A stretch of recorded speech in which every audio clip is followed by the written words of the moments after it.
Bom, meus queridos, do caminho do Evangelho, uma reflexão para todos nós.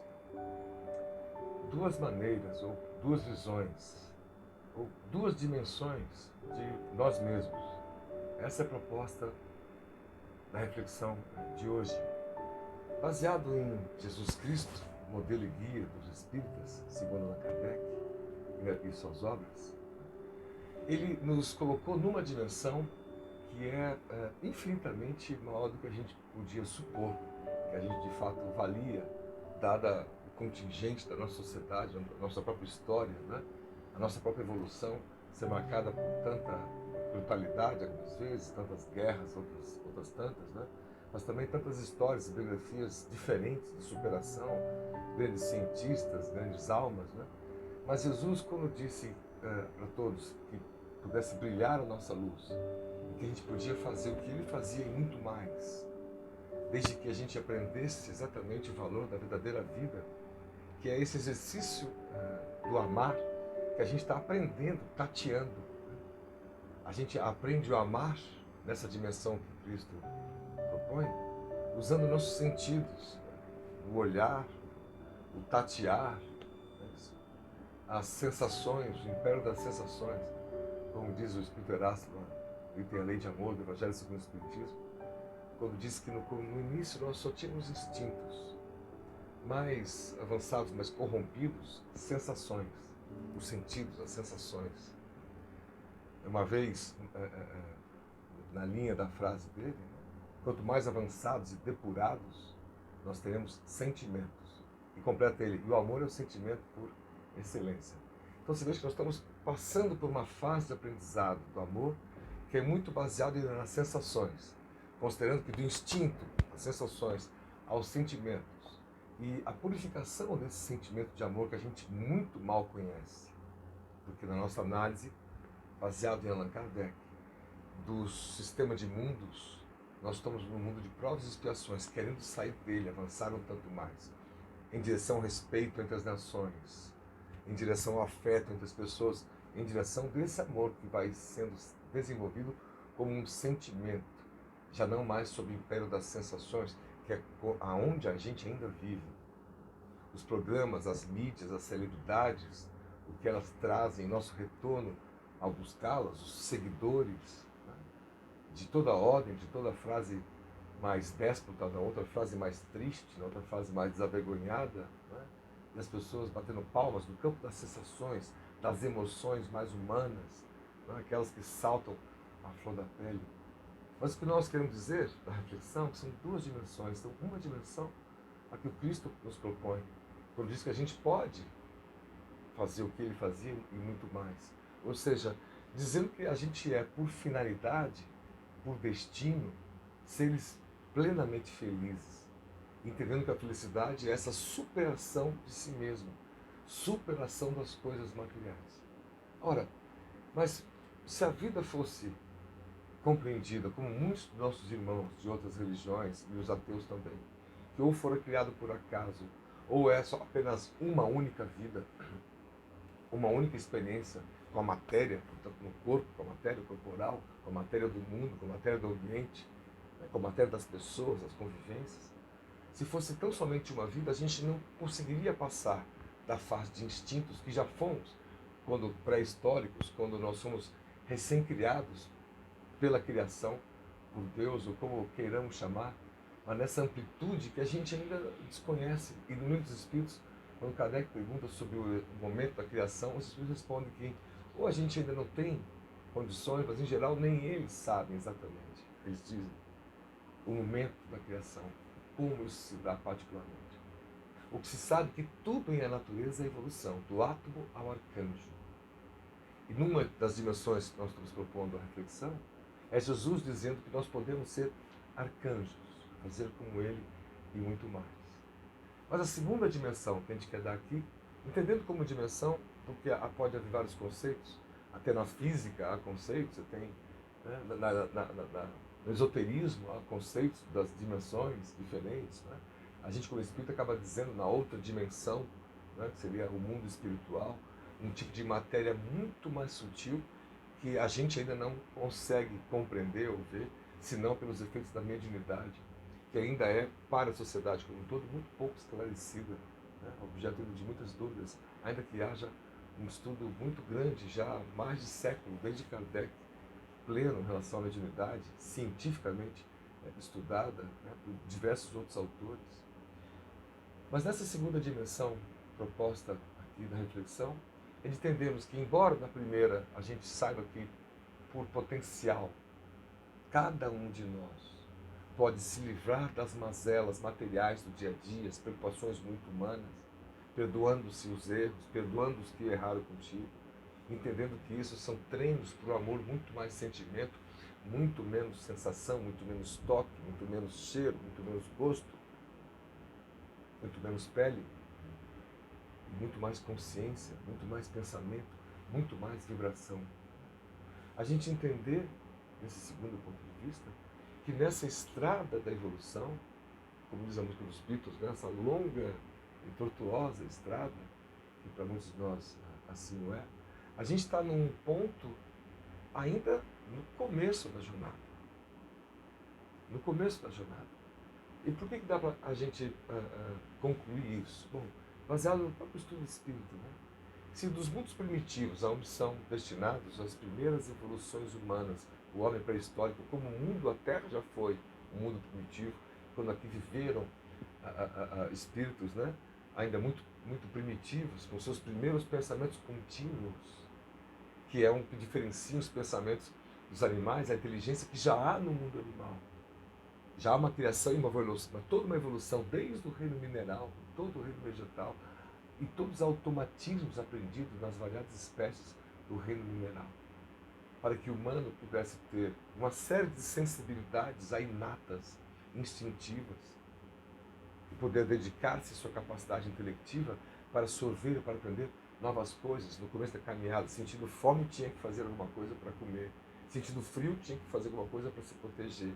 Esse fazer alguma coisa era exatamente a busca, né? O que a mola propulsora, o que empurrava esses seres humanos em direção a, no caso, a África dentro. Por isso todos nós somos afrodescendentes, no sentido da antropologia, que diz que esses seres humanos primitivos nasceram na África e foram se expandindo com algumas espécies que depois fundiram-se numa só melhorada. E segundo o espírito humano, o Chico Xavier, uma espécie melhorada geneticamente no mundo espiritual, para passar lá do homem Neandertal, de Cro-Magnon, até chegar aos Sapiens Sapiens. Né? As formas, né, físicas foram milimetricamente mexidas, por assim dizer. E a ciência, claro, que vai dizer que isso é um pensamento muito fora da caixa científica, que não prevê o mundo dos espíritos, não prevê espíritos mais evoluídos, não prevê a matéria quintessenciada do mundo espiritual. Não sabe disso, e não sabendo dessas coisas, fica restrita a sua análise de que o universo foi criado do nada, e segundo os espíritos para Allan Kardec, o nada não existe. E toda a dimensão e complexidade das leis das físicas, ou lei da física, das biologias, das químicas todas, as suas perfeições milimetricamente calculadas pela matemática que avança em direção ao universo do macrocosmo e também do microcosmo, né? A gente já consegue expandir um átomo em prótons, elétrons e nêutrons, e dos prótons e nêutrons consegue olhar lá dentro e perceber que tem quarks de diversos tipos. E assim as partículas mais elementares da matéria vão sendo descobertas, criando um novo cenário para a química dessas partículas minúsculas. E quem sabe há outras tantas menores que a gente ainda não alcança. Assim como no universo, quem sabe há outros maiores ou multiversos que a gente ainda não alcança, porque a gente está no começo da caminhada. Nos mundos mais evoluídos, na crença espírita, a mediunidade é mais patente, é mais comum em todas as pessoas. Nos mundos mais evoluídos, até os animais. Há na revista Espírita informações sobre Júpiter colocadas por Kardec. Os animais que existem lá, que também têm um processo evolutivo, são mais evoluídos que os nossos animais daqui. Destacando-se os espíritos, os animais daqui que são mais inteligentes, como o golfinho, o elefante, o macaco, especialmente o chimpanzé, entre outros, como o orangotango, que tem o seu DNA muito próximo, com apenas 1% ou menos até, de diferença para o nosso próprio DNA, a estrutura genética. Mas a principal diferença, que é um espaço profundo, é a consciência, o espírito, eu, você, cada um de nós, cada alma humana. E nós usamos apenas para diferenciar a expressão alma de espírito, dizendo que o espírito é a nossa origem, é o que nós somos por essência. E quando nós vestimos o corpo, através da reencarnação, do nascimento, da vida, da morte e da outra reencarnação, a fim de aprender todas as coisas, evoluir todas as sensações para todos os sentimentos possíveis. E o amor é o sentimento por excelência. Então, para que nós possamos ser o arcanjo, que era a primeira dimensão que nós queríamos provocar os amigos, citando Jesus, que disse que nós podemos ser muito mais do que ele, que brilha a nossa luz, nós temos que entender, na segunda olhar, na segunda dimensão, um jeito de olhar a gente, de que a gente está no começo da caminhada. Dos mundos primitivos que falamos, nós temos uma segunda categoria dos 5 que Kardec estudou e classificou didaticamente, que há infinitos modelos entre eles. O mundo de provas e expiações, que é o planeta Terra, com seus impérios, suas construções, suas guerras, sua ciência evoluindo, sua indústria evoluindo, sua tecnologia evoluindo, e a sociedade chegando aonde chegou, entendendo que sempre houve um confronto de classes, conforme estudado na filosofia.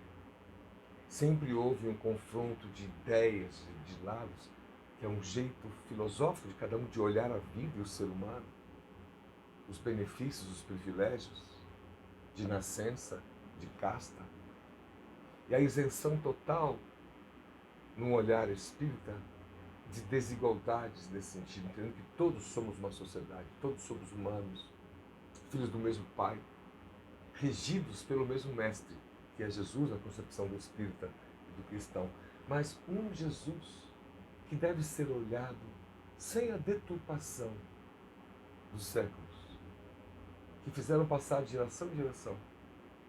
Um tipo de Jesus que foi sendo adaptado a cada cultura, a cada nicho, a cada pedaço da sociedade. Hoje nós temos Jesus com arma, temos Jesus que querem casar ele com Maria de Magdala, outros querem mostrar uma vertente de uma homossexualidade. Quer dizer, as paixões humanas, no campo das sensações humanas, produzindo um olhar muito humano sobre algo que não é mais humano, é crístico, é o Cristo. Está num nível de evolução que está muito além do que nós somos hoje, mas ele dizendo que nós podemos chegar lá e devemos, dizendo como. Mas esse amar, que é o como, não é da solução também que historicamente cada um foi adaptando. Eu amo os meus filhos, amo a minha família, a eles protejo. Eu não quero saber de mais ninguém. Quantas crianças crescem na periferia, ou morrem na periferia, ou descambam para a violência, ou são violentadas. São notícias de jornal, a gente vê almoçando. E não conhece nenhuma dessas crianças, e não sabe o nome dela. E frequenta o centro espírita e vai nas palestras há anos. Sabe de cor que a frase de Kardec, para definir um processo evolutivo, resumidamente, era: fora da caridade não há salvação. Dando ele mesmo inúmeras explicações, e em passagens outras também, de mensagens espirituais, do que isso significaria a caridade.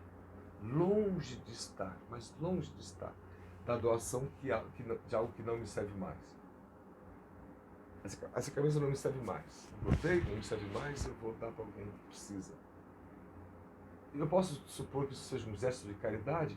Pode, se o sentimento foi feito da seguinte maneira: tem tal pessoa que eu vi na rua, que mora aqui perto, que eu sei que está precisando, eu vou levar para aquela pessoa, eu estou vibrando por ela, já estou conectado com ela, já é um nível de sentimento. A sensação para alguns pode até vir depois da foto, a pessoa agradece, a gente tem uma sensação por causa do agradecimento.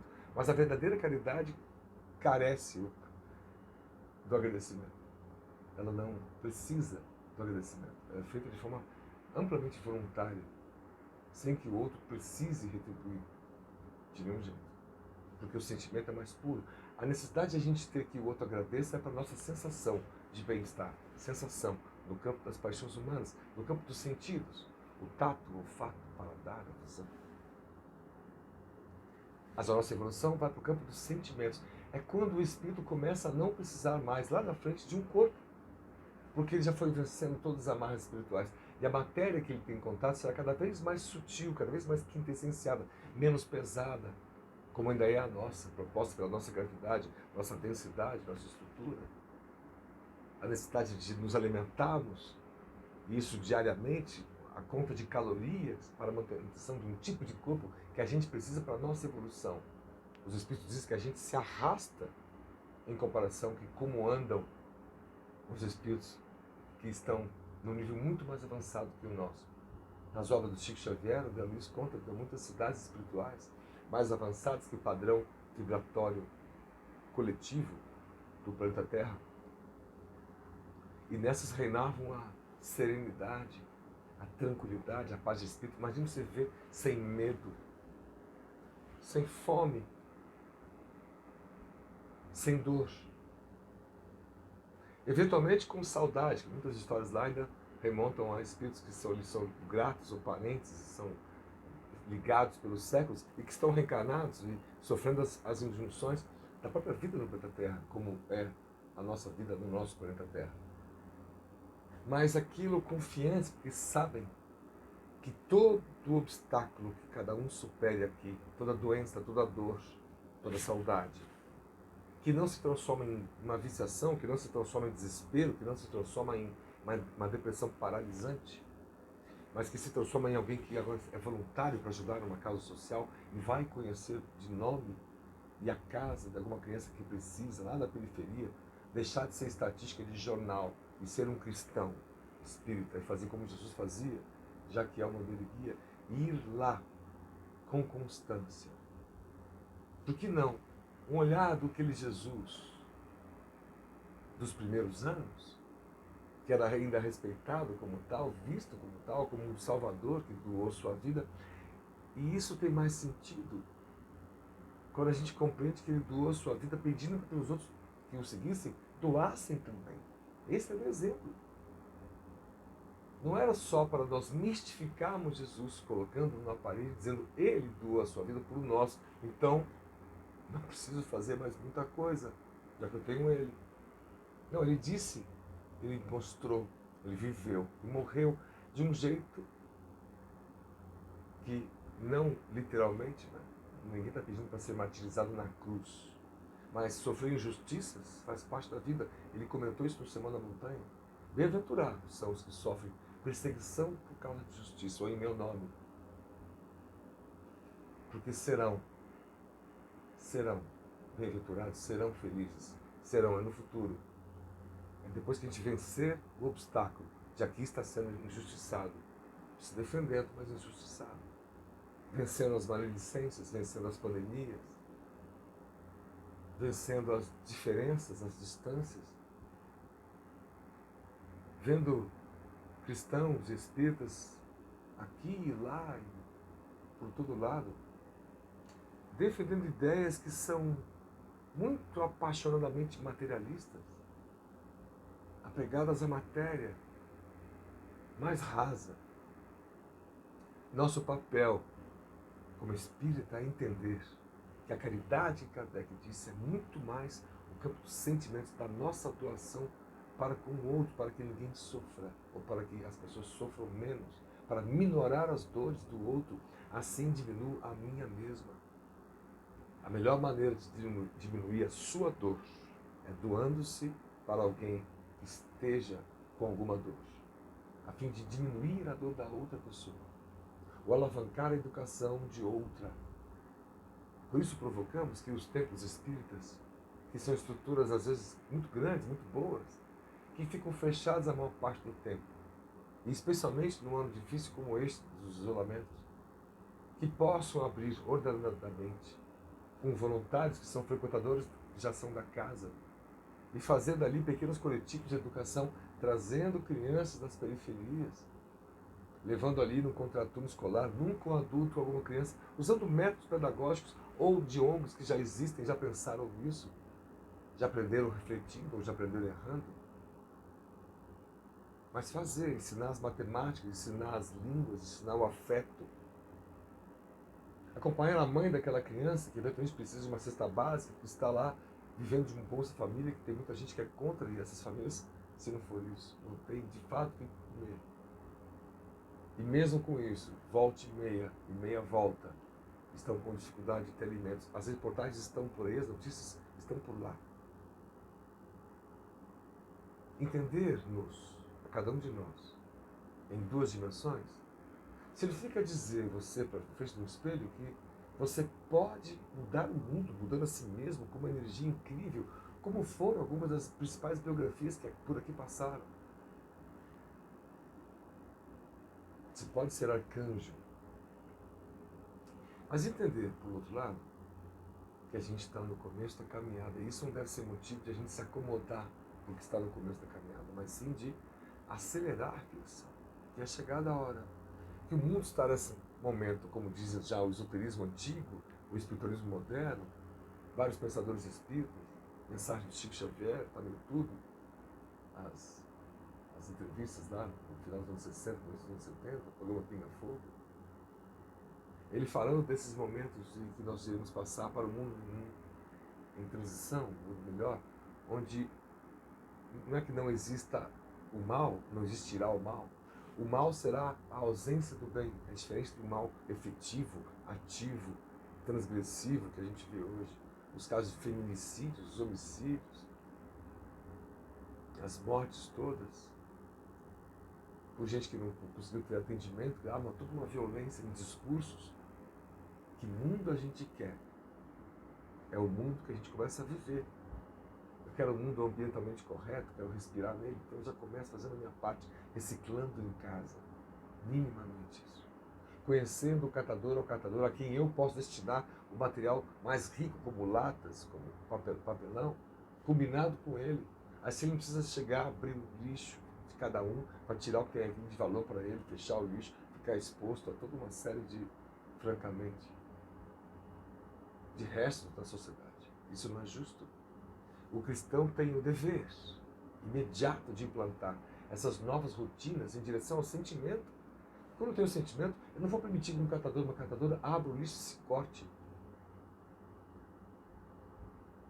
Eu tenho que procurar algo de valor que joguei no meio dos restos orgânicos. O cristão, o espírita, está com dever nesse chamado para o mundo em transição de rever seus valores na política, na filosofia, na literatura, na mídia, o que vê, o que assiste, o que ouve, o que repassa, como repassa, o quanto tempo se dedica, quais são suas prioridades. Rever tudo, porque é chegada a hora. Num mundo novo, não há tempo ocioso, senão destinado ao chamado ócio criativo, como já propunha o filósofo Domenico de Masi.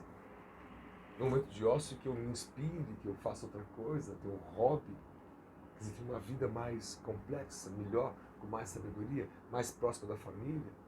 Hoje, quanta gente não luta trabalhando muito para deixar algo para a família, mas quando chega lá na frente, com o passar das décadas, nem a família o reconhece mais.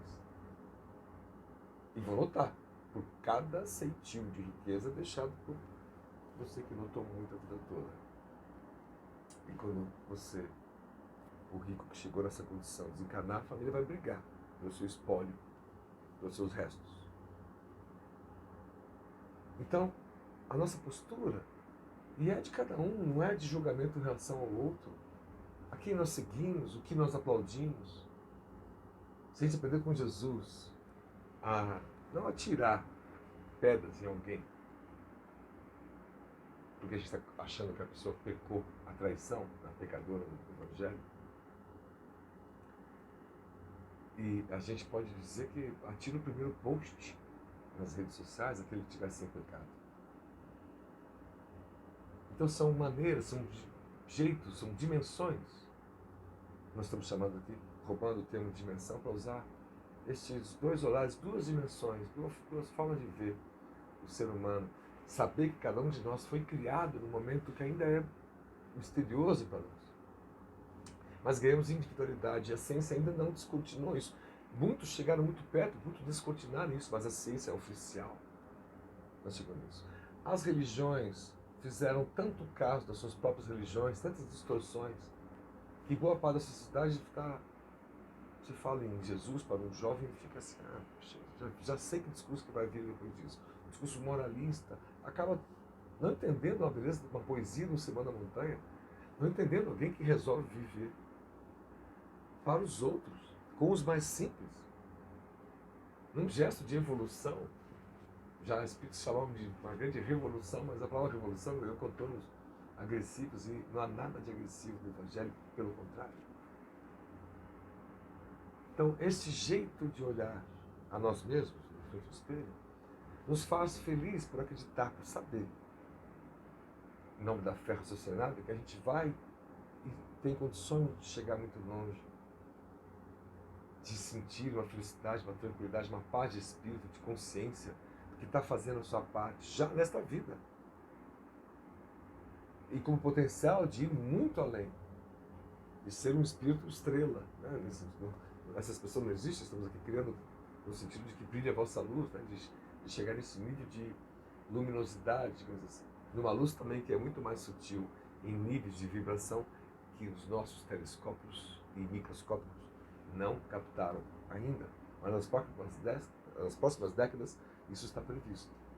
Nos primeiros contatos que a ciência começa a comprovar que o espírito das pessoas, todas que partiram, que morreram, o espírito continua com uma individualidade, não se desfaz, como os átomos se desfazem depois de desagregados do corpo que apodrece. Eles continuam ativos. Esse ser espiritual, que somos cada um de nós, desprovidos do corpo, despidos do corpo, temos um corpo espiritual chamado perispírito, que é a matéria muito sutil, que dá uma forma para que possamos ser localizados no espaço, no sentido de localizar as pessoas e reconhecer, ter uma certa identidade. Mas nós não temos uma única identidade em relação a uma figura corporal. Nós temos uma identidade única em relação ao ser espiritual que somos. Mas esse corpo que tenho hoje, amanhã terei outro, e ontem tive um terceiro. E pode ser que já reencarnei como mulher, pode ser que eu vá ainda reencarnar como mulher, mas eu precisarei reencarnar nas duas polaridades sexuais da alma, das forças sexuais da alma, cada um com a sua missão, o corpo ajudando a jogar para dentro desse cérebro, o cérebro fazendo jorrar para dentro de si uma série de hormônios que são diferentes das duas polaridades, cada uma propiciando que a gente avance num sentido ou no outro, de acordo com cada necessidade de cada um de nós, para chegar lá a ser arcanjo, para chegar lá a ser espírito melhor. Então, com Kardec, a gente reconhece essa escalada dos mundos, que ainda tem os mundos ditosos ou felizes, e depois ainda os mundos perfeitos, dos espíritos superiores, que já atingiram tal nível de maturação, que não existe mais a reencarnação como nós imaginamos, né? Como nós vivemos, né? De uma forma bastante diferente, já sem necessidade do contato mais específico com a matéria. Então, a proposta é que a gente pense e reflita sobre essas duas dimensões, esses dois olhares que cada um vai fazer em relação a si mesmo, sem julgar um terceiro, como diz Jesus, sem ver a trave do olho alheio, senão a sua própria. Ocupar-se com o que a gente pode melhorar nas nossas relações, nos nossos sentimentos. Para entender a nossa pequenez ainda, ter humildade de reconhecer quem está no começo da jornada, mas entendendo, por outro lado, que a gente pode chegar, pode ser muito, e cada um de nós pode, a decisão é de cada um, a escolha é de cada um. Baseia-se na tua própria vontade de ser, de se superar, de vencer as agruras de hoje, as agonias, as ansiedades de hoje, dia após dia, de vencer isso, essa dor, essa mágoa, essa saudade, esse quase desespero que muitos estão passando, vencer isso, ser mais sentimento, ser menos sensação. É esta a proposta, é esta a caminhada, é este o pensamento que nós queremos deixar para os amigos de hoje, a família do Evangelho e todos vocês. Muita paz, muito obrigado.